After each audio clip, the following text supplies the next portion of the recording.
Hey, good morning. It's a cold winter morning. Snow fell. Temperatures are in their 20s. So, one thing I've noticed this year with the CO500 is when I get in on these really cold mornings, the electronics are not liking it. A lot of people on the forums are talking about how their cars are really not starting, not working. There's glitches, electrical gremlins in the winter morning. I want to show you what I've done as a temporary solution. From my garage, I've got an extension cable, and in the car, I got a nice cheap heated blanket. So I just leave this running at night. Now, the one I got has an 8-hour timer, so it's got a limit. I got it disconnected in the morning. Take the blanket, move it away. Not a big deal. It's easy to just set up. And then when you get in the car, the goal of this blanket is not to heat the car up. It's to just elevate the temperature inside this cabin area a little bit more. So if it can raise it by 10 degrees, that's all we're looking for. So you see the display is already lit up. If I didn't warm it at night, that center LCD starts to flicker and fade. It starts right up. Of course, I got my normal messages, ABC, pre-safe, but the display is not flickering. If I didn't put the blanket in, that whole display looks a little weaker. I'm no electronic engineer, but I think that the lower temperatures affect old capacitors, resistors, and the circuits themselves in any system. Every module, the dash, console, you name it. And the goal is to just keep them a little bit warmer.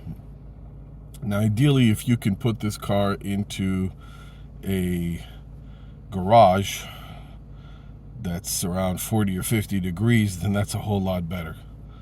I don't have that option, so this is my workaround.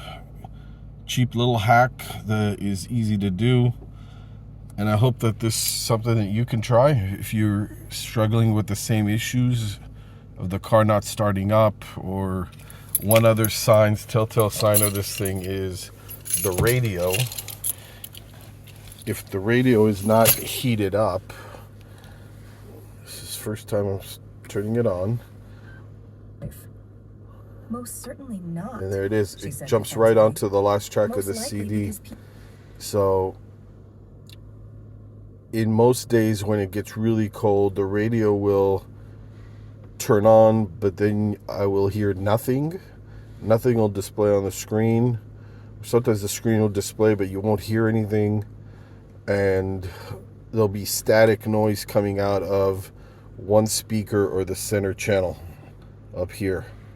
So that's another indicator. The electronics don't like that cold. And the only way to fix that, here's another way. You can try two ways to reset the radio. One, you can push down the power button and just hold it down till it completely shuts off and then turns on. That fixes a lot of gremlins with these radios, the command radios. If they get stuck, don't respond, the speakers start to make static noise, something's not right. The other way is, if that doesn't work, you can go to the service menu and system, reset, and tell it to do a reset. Click yes, click OK, let it do its thing.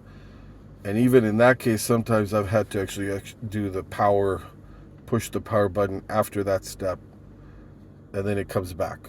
All the presets are still there. It forgets what track you're on your CD, but hey, you gotta have some kind of compromise. but that fixes everything. So I hope this helps. React as you just did. Get one of these heated blankets from Amazon. I bought the cheapest one I could find. It has a timer on it that gives you 8 levels of heat and 8 hours of runtime.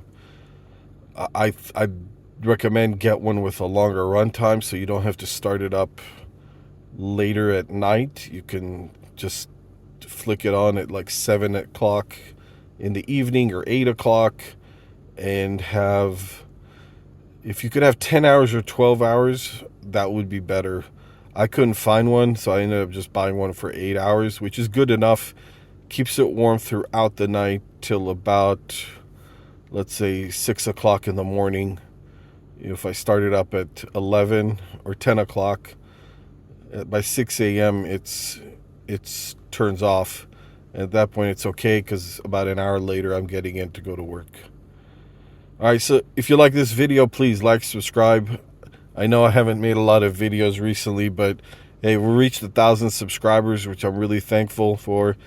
But there's like thousands of people who are watching these videos that are not subscribed, and I really could use your help. So please subscribe. There's a ton of other content I want to make about these older cars that applies to not just this car, but many other old Benz or any other old car. And I really could use your support. If you could just like this video and subscribe, I'll get back at you with some more content.